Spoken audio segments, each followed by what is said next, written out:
महाराजा चंद्रगुप्त का दरबार लगा हुआ था। सभी सभासद अपनी अपनी जगह पर विराजमान थे। महामंत्री चाणक्य दरबार की कार्यवाही कर रहे थे। महाराजा चंद्रगुप्त को खिलौनों का बहुत शौक था। उन्हें हर रोज एक नया खिलौना चाहिए था। आज भी महाराजा के पूछने पर कि क्या नया है, पता चला कि एक सौदागर आया है और कुछ नए खिलौने लाया है।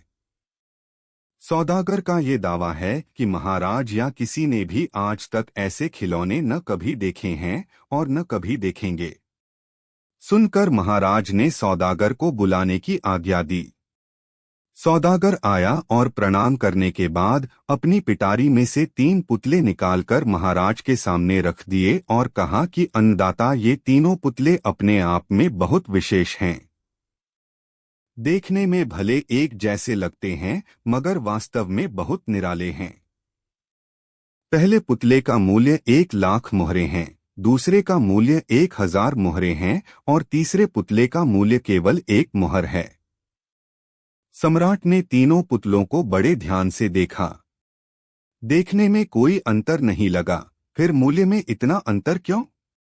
इस प्रश्न ने चंद्रगुप्त को बहुत परेशान कर दिया। हार के उसने सभासदों को पुतले दिए और कहा कि इनमें क्या अंतर है, मुझे बताओ।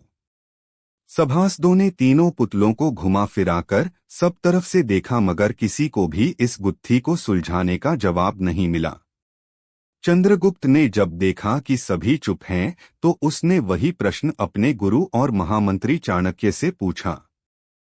चाणक्य ने पुतलों को बहुत ध्यान से देखा और दरबान को 3 तिनके लाने की आज्ञा दी। तिनके आने पर चाणक्य ने पहले पुतले के कान में तिनका डाला। सबने देखा कि तिनका सीधा पेट में चला गया।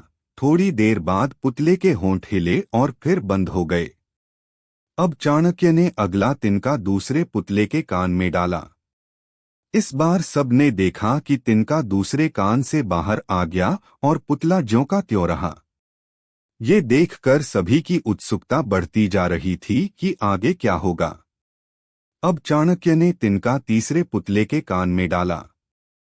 सबने देखा कि तिनका पुतले के मुंह से बाहर आ गया है और पुतले का मुंह एकदम खुल गया। पुतला बराबर हिल रहा है जैसे कुछ कहना चाहता हूं।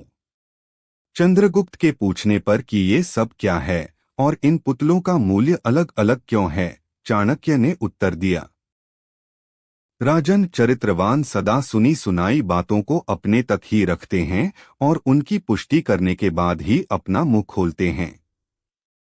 यही उनकी महानता है। पहले पुतले से हमें यही ज्ञान मिलता है और यही कारण है कि इस पुतले का मूल्य 1,00,000 मोहरे हैं।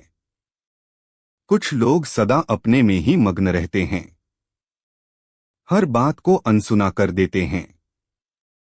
उन्हें अपनी वाहवाह की कोई इच्छा नहीं होती। ऐसे लोग कभी किसी को हानि नहीं पहुंचाते। दूसरे पुतले से हमें यही ज्ञान मिलता है और यही कारण है कि इस पुतले का मूल्य 1,000 मोहरे हैं।